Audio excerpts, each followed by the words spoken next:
La raison pour laquelle l'astrologie est dans l'état où elle est, c'est qu'elle n'a pas su montrer à quoi elle servait au niveau de la société. Elle n'a pas aussi montré qu'elle proposait des outils pouvant servir à organiser la société. Et ça, c'est son échec majeur. Il y a eu des tentatives, mais qui ont avorté ou qui ont fait long feu. Mais d'une manière générale, elle n'a pas structuré le temps, elle n'a pas montré qu'elle a une capacité de structurer le temps en périodes.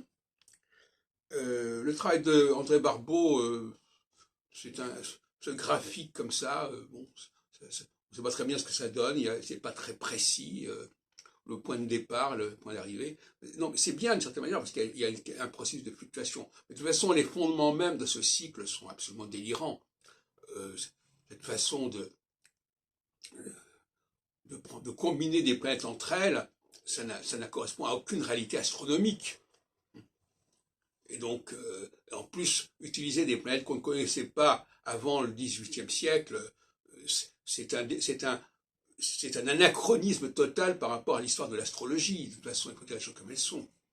Croire, ça c'est messianique, croire que ces nouvelles planètes vont sauver l'astrologie et vont lui permettre de trouver enfin, d'aboutir enfin, ce que croyait d'ailleurs quelqu'un comme le regretté Patrice Guinard, qui croyait que l'astrologie était très hegelien. Alors l'astrologie arrive à sa maturation, à sa finalité, etc., grâce à l'utilisation des nouvelles planètes, ce que croyait aussi, dur comme fer, quelqu'un comme Jean-Pierre Nicolas.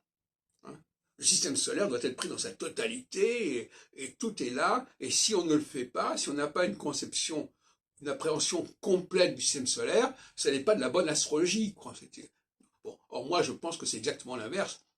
Non seulement il ne faut pas ajouter des nouvelles planètes, mais même dans le septénaire, il ne faut garder que Saturne, éventuellement la Lune, c'est-à-dire les deux grands pôles dynamiques qui font tous les deux 28 jours, 28 ans, etc. C'est ça la base de l'astrologie. Donc voilà. Donc ce que je pense, c'est que l'astrologie a un rôle à jouer au niveau de ce qu'elle appelle la constitutionnalisation. C'est-à-dire qu'elle doit fournir les bases chronologiques à toute organisation sociale. C'est-à-dire que les élections doivent avoir lieu à des phases bien définies astrologiquement. C'est là qu'il peut y avoir un apport intéressant.